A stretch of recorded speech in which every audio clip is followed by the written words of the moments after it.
Assalamualaikum warahmatullahi wabarakatuh. Hai, hari ini adalah hari terakhir untuk kita berpuasa pada tahun ni. Jadi, saya ada satu buku yang saya nak review dengan anda semua berkenaan dengan buku 7 hari mengingati makna bacaan dalam solat.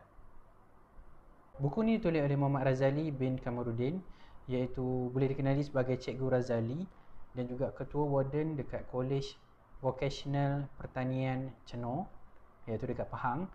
Jadi beliau banyak mengeluarkan pelbagai jenis buku, especially berkenaan dengan agama dan juga berkenaan dengan pendidikan lah.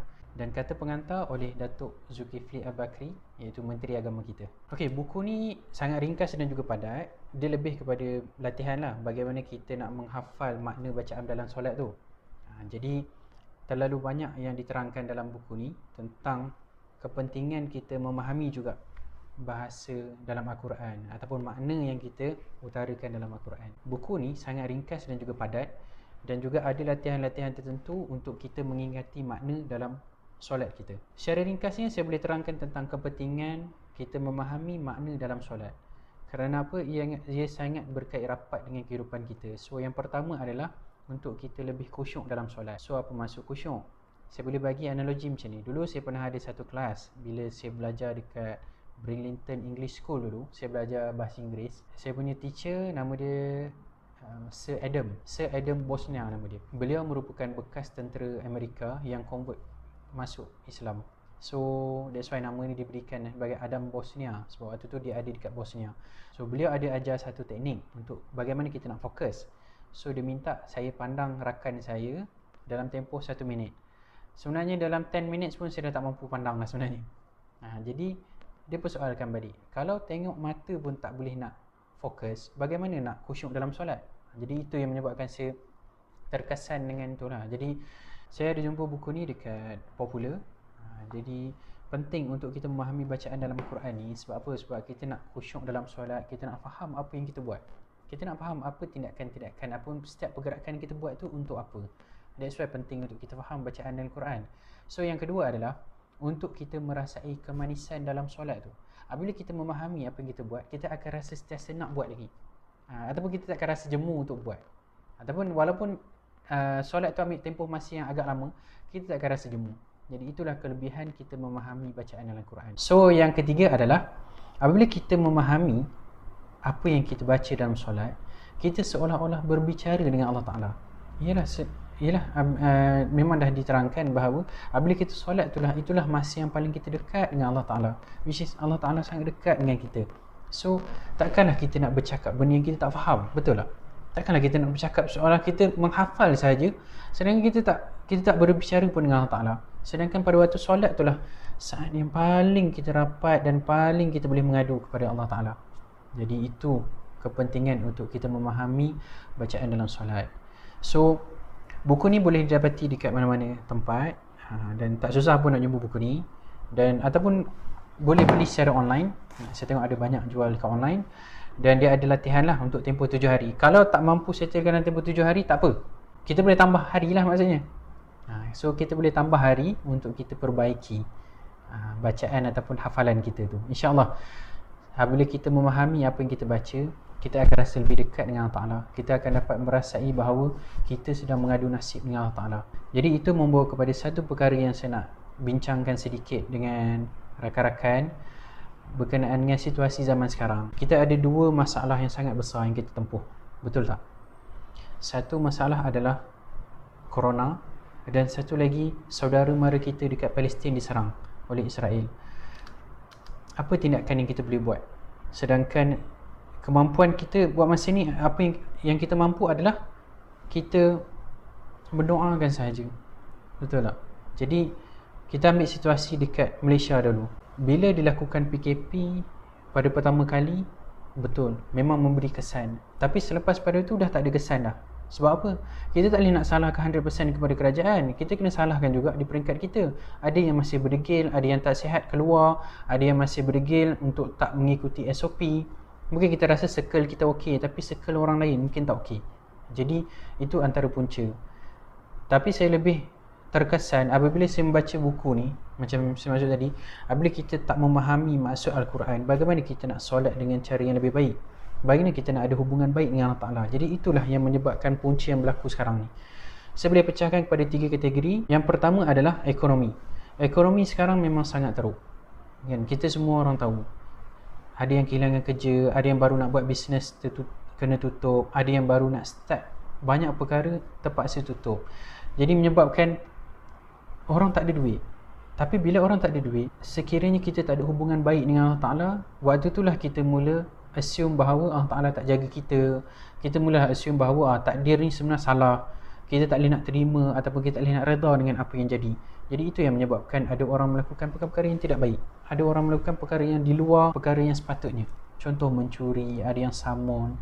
Jadi itu adalah salah satu sebab apabila kita tak ada hubungan baik dengan Allah Ta'ala. Itu yang pertama. Yang kedua, bila kita tengok dari segi politik, apabila ahli politik yang terlalu memegang duit, yang dah biasa dengan perkara yang tidak baik lah, maksudnya untuk mencapai kepimpinan mereka tu, mulalah ada yang gelap mata, ada yang mula yang fikirkan tentang kedudukan mereka saja tanpa fikirkan keadaan-keadaan orang yang dekat bawah ataupun rakyat dekat bawah. Jadi itu pun salah satu punca apabila tidak ada hubungan rapat dengan Allah Ta'ala, apabila tak betul-betul memahami apa yang Allah Ta'ala tengah maksudkan. Dan yang ketiga adalah berkenaan dengan personality masing-masing dalam kita lah, di kalangan kita. Saya boleh jamin kalau buka Facebook, cuba tengok manusia-manusia yang sedang mengecam orang lain, manusia-manusia yang mengeluarkan perkara-perkara yang tidak baik, manusia yang menyebarkan perkara yang tidak baik, manusia yang sentiasa mempertayangkan perkara-perkara yang tidak baik. Contoh, kalau kita boleh tengok sekarang ni dalam Malaysia ni, adakah ilmu tu diambil berat ataupun hiburan yang diambil berat? So dah jelas lagi terang, banyak yang lebih ke arah hiburan, banyak yang lebih keseronokan yang tak nyata pun sebenarnya. Ada pula yang compare kehidupan dia dengan kehidupan orang yang lebih senang. Ada pula yang membandingkan, artis macam ni, dia macam ni, kenapa dia tak boleh jadi macam artis? Ada pula aplikasi-aplikasi TikTok ke Instagram yang sedang menari tu kan, kadang orang yang bertudung labuh pun menari juga. Jadi saya jadi pening, saya tak tahu apa sebenarnya matlamat hidup masing-masing. Kita dah tahu dah ekonomi kita tengah down, kita dah tahu dah dari segi kepimpinan pun kita ada masalah, dari segi personality pun ada problem. Macam mana kita nak kata kita tengah menjaga negara kita? Macam mana kita nak kata kita tengah membangunkan negara kita? Bagi saya tak logik, tak masuk akal. Jadi itu antara masalah yang sedang berlaku sekarang. Selalu kita tengok apa kelebihan-kelebihan, kita tengok masalah yang berlaku. Dan kita tengok apa yang tengah berlaku dekat Palestin. Mereka bertungkus lumus mempertahankan negara mereka. Mereka bertungkus lumus mempertahankan Masjid Al-Aqsa sendiri. Mereka bertungkus lumus memastikan walaupun datang bom ke apa ke, diorang tetap bertahan. Jadi adakah kalau kita diuji dengan keadaan macam tu, adakah kita mampu untuk tempuh benda tu? Sedangkan dalam kepala kita masih fikir pasal hiburan. Sedangkan dalam kepala kita, kita fikir raya tak boleh raya, mula mengamuk. Kita mengamuk tak tentu hala. Kita sanggup rentas negeri, tak ada surat, dah tahu dah tak ada surat, akan kena patah balik. Kita faham lah, bila raya ni memang sensitif sebab orang nak berjumpa dengan ahli keluarga. Tapi saya tak faham dari segi nilai sudut pandang sesuatu perkara tu. Adakah itu yang kita nak kejar sekarang ni? Adakah baju baru yang kita nak kejar? Ataupun esok nak masak apa, esok nak pakai apa, baju tak siap lagi apa semua. Sedangkan saudara mara kita dekat Gaza sana, kesedihan. Macam mana kita nak letakkan kehidupan kita tengah happy dan kita tengah sedih dalam satu masa yang sama? Saya tak boleh nak faham benda tu. Jadi ini bukan ni sebab saya pun bagi peringatan kepada dekat saya juga, sebab saya pun lalai juga. Sebab apa? Sebab terkesan dengan hiburan-hiburan yang sedia ada. Jadi apa yang saya boleh ringkaskan adalah kepentingan kita melihat balik dari sudut ilmu dan juga hubungan kita dengan Allah Ta'ala. Ilmu semakin tidak dipandang tinggi, tapi saya percaya satu hari nanti ilmu akan dipandang tinggi. Orang akan start membaca balik, orang akan start mencari maklumat-maklumat ataupun pengetahuan-pengetahuan yang dah lama tak dikorek ataupun tak digali. Kerana apa? Pada waktu tu hiburan dah tak nampak apa-apa dah dekat depan mata dah tak nampak dah. Sebab apa? Tak mendatangkan apa-apa kesan pun. Keseronokan yang sementara, duit pun tak dapat. Apa yang ada adalah compare kehidupan diri kita dengan artis. Jadi Itu yang saya nampak keadaan sekarang lah. Jadi saya harap circle saya, rakan-rakan saya boleh berfikir dengan lebih baik. Saya sendiri pun kena berfikir dengan lebih baik dan menilai sesuatu tu dengan lebih baik. Apa yang kita kena fokus sekarang? Kalau betul ekonomi, apa yang kita kena buat? Kalau perniagaan, ahli peniaga, apa yang kena buat? Kalau jatuh, bangun balik. Jatuh, bangun balik. Jadi itu yang perkara yang kita kena fokuskan. Sebab apa? Sebab dekat Palestin mereka tengah berperang. Kita dekat sini senang lenang, tak boleh balik raya. Sepatutnya mereka dah tak ada raya dah. Mereka dah tak fikir dah raya. Mereka fikirkan negara. Keselamatan pun mereka dah tak fikir dah.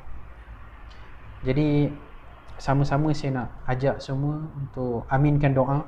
InsyaAllah saya akan baca doa yang saya ambil daripada artikel, dan saya harapkan kita boleh sama-sama aminkan, sebab senjata kita adalah doa sekarang ni.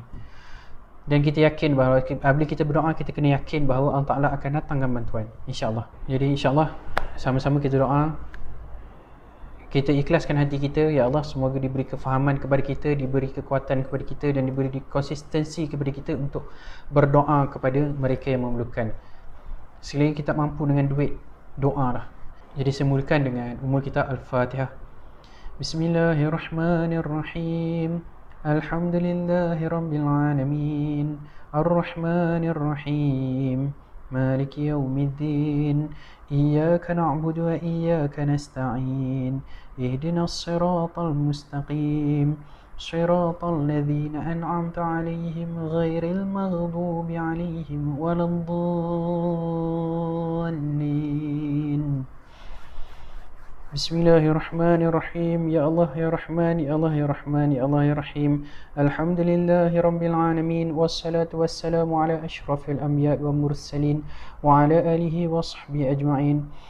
Ya Allah ya Rahman, ya Allah, Kau Maha Pengampun lagi Maha Mengasihani. Ya Allah, Kau Maha Penyayang lagi Maha Mengasihani. Ya Allah, Kau Maha Memberi rezeki. Ya Allah, Kau Maha mengampunkan segala dosa-dosa kami. Ya Allah, ya Allah, kami mohon padamu ya Allah dengan serendah hati. Ya Allah, Kau berikanlah kami hidayah sebagaimana yang telah Engkau berikan hidayah kepada mereka. Ya Allah, Kau berikanlah kesihatan yang baik kepada kami. Ya Allah, seperti mana yang telah Engkau berikan kesihatan kepada mereka yang lain. Ya Allah, dan peliharalah kami sebagaimana orang-orang yang telah Engkau peliharakan. Ya Allah, ya Allah, kami mohon padamu ya Allah, berikanlah keberkatan kepada kami. Ya Allah, pada apa-apa yang telah Engkau kurniakan. Ya Allah, dan selamatkanlah kami dengan rahmat-Mu ya Allah dari bahaya yang telah Engkau tentukan. Ya Allah, ya Allah, maka sesungguhnya Engkau yang menghukum dan bukannya yang dihukum. Ya Allah, dan sesungguhnya tidak hina orang yang Engkau pimpin, dan tidak mulia orang yang Engkau musuhi.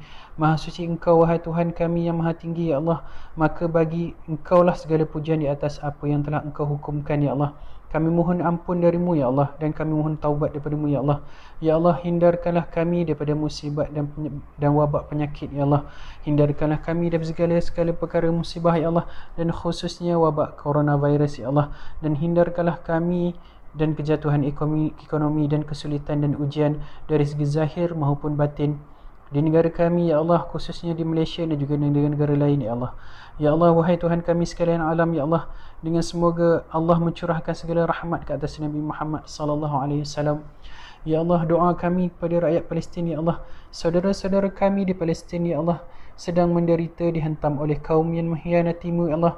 Saudara-saudara kami di Palestin ya Allah sedang diserang oleh musuh-musuh-Mu yang hendak memadamkan din-Mu ya Allah.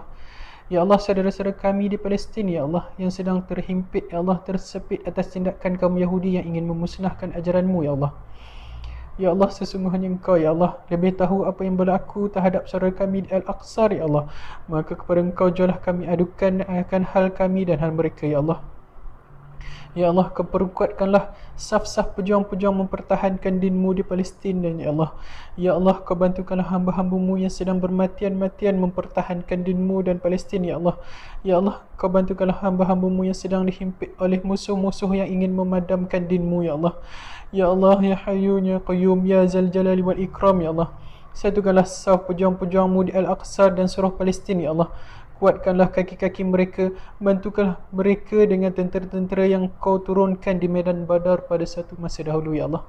Ya Allah, kami tiada daya ya Allah, kami terlalu lalai ya Allah dengan kehidupan kami yang sementara ini ya Allah. perkara-perkara kecil yang kami beratkan, sedangkan perkara yang besar yang sedang berlaku di negara-negara Islam, ya Allah, pergolakan yang sedang berlaku, ya Allah, kami tidak ambil kisah, ya Allah. Ya Allah, kau berilah kekuatan kepada kami, ya Allah, agar kami sentiasa berdoa kepadamu, ya Allah, sentiasa memohon kepadamu, ya Allah, sentiasa mohon perlindunganmu kepada umat Islam yang lain, ya Allah. Kami mohon kepadamu, ya Allah, berilah kekuatan kepada mereka, ya Allah. Sayangilah saudara-saudara kami, ya Allah. Kami menyayangi mereka, ya Allah, walaupun kami tidak pernah bertemu kepada mereka, ya Allah, sedangkan mereka sedang melindungi agama kami, ya Allah. Mereka sedang melindungi agamamu, ya Allah. Mereka sedang melindungi negara kami juga, ya Allah, tanah air kami juga, ya Allah, Palestin itu, ya Allah. Sesungguhnya seluruh umat Islam mohon padamu, ya Allah, kau ampunkanlah atas kelalaian kami, ya Allah, dan kau perkenankanlah permintaan kami ini, ya Allah.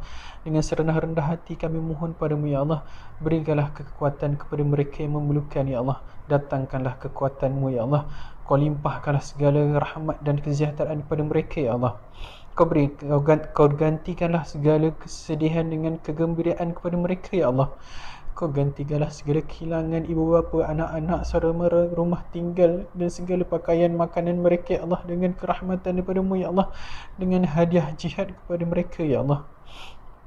Sesungguhnya mereka sangat menginginkan kejayaan dan kegembiraan, ya Allah. Rabbana atina fid dunya hasanah wa fil akhirati hasanah wa qina adzaban nar. Sallallahu alaihi sayyidina Muhammad wa ala alihi wa sahbihi wa barik wasallam. Walhamdulillahi rabbil alamin. Allah minna.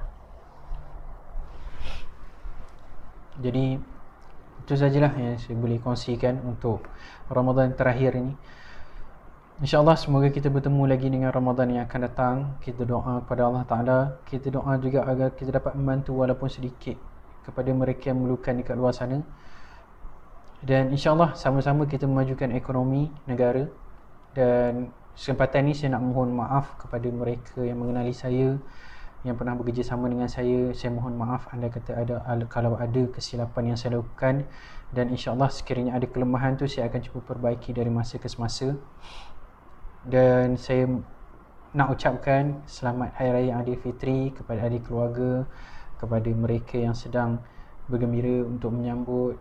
InsyaAllah kita sambutlah dengan kegembiraan, tapi dalam masa yang sama kita sentiasa mendoakan. Kita cuba bantu apa yang sepatutnya kita boleh bantu kepada mereka yang memerlukan dekat luar sana, insyaAllah. Jadi itu saja untuk perkongsian kali ini. Semoga kita berjumpa pula pada bulan Syawal, insyaAllah. Assalamualaikum warahmatullahi wabarakatuh.